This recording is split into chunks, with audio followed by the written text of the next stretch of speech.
तो सोचिए क्या होता है जब क्रिकेट की दुनिया के दो सबसे बड़े राइवल्स इंग्लैंड और पाकिस्तान एक सेमीफाइनल की सीट के लिए भिड़ जाते हैं।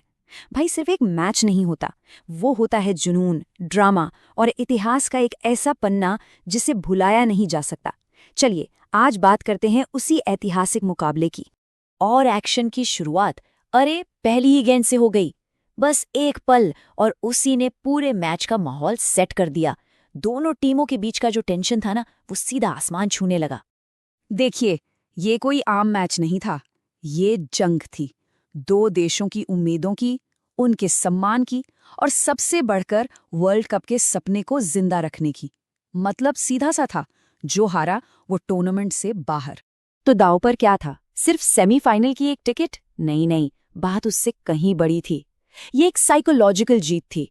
जो भी टीम यहां से जीतती वो बाकी टूर्नामेंट को एक सीधा मैसेज देती, भाई हमें हल्के में मत लेना। तो कहानी शुरू हुई पाकिस्तान की बैटिंग से। उन्होंने टॉस जीता, पहले बैटिंग चुनी। लेकिन इंग्लैंड के गेंदबाजों के इरादे तो कुछ और ही थे। उनकी स्ट्रैटेजी बिल्कुल क्लियर थी। पेसर से शॉर्ट पिच गेंदों की बौछार करो और स्पिनर्स के जाल में बल्लेबाजों को फंसा लो। लेकिन इस सारे प्रेशर के बीच एक खिलाड़ी था जो किसी कलाकार की तरह खेल रहा था। नाम बाबर आजम। भाई उनके बल्ले से जो शॉट्स निकल रहे थे वो किसी पेंटिंग से कम नहीं थे। एक पल को तो ऐसा लगा कि शायद बाबर अकेले ही पाकिस्तान की नाव पार लगा देंगे। कमेंट्री बॉक्स से आवाज आ रही थी, एक और खूबसूरत शॉट, और ये शब्द बाबर की क्लास बता रहे थे।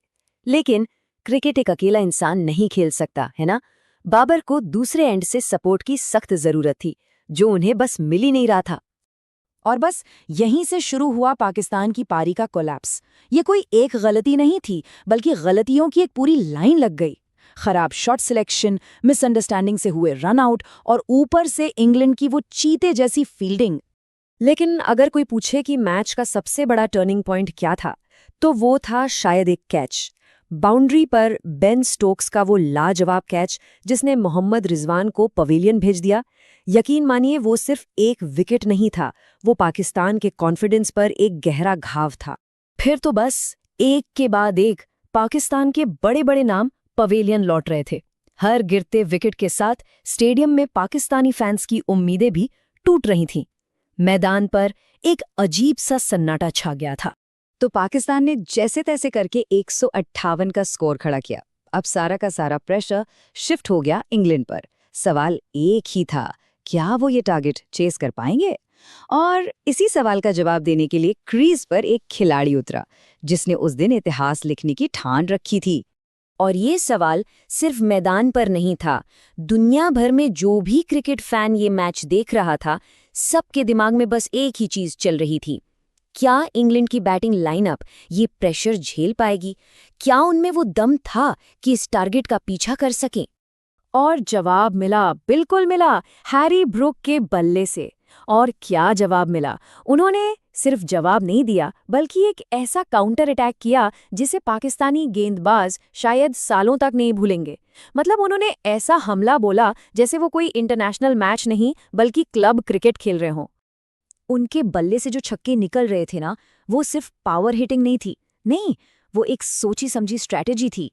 उन्होंने मैदान के हर कोने में शॉट लगाए, गेंदबाजों की लाइन और लेंथ बिगाड़ दी और पाकिस्तानी कप्तान को मजबूर कर दिया कि वो सोचें कि भाई अब फील्ड लगाएं तो लगाएं कहाँ। और फिर वो पल आया, एक सिंगल, और हैरी ब्रूक ने अपना शतक पूरा किया। ये सिर्फ 100 रन नहीं थे, ये एक स्टेटमेंट था।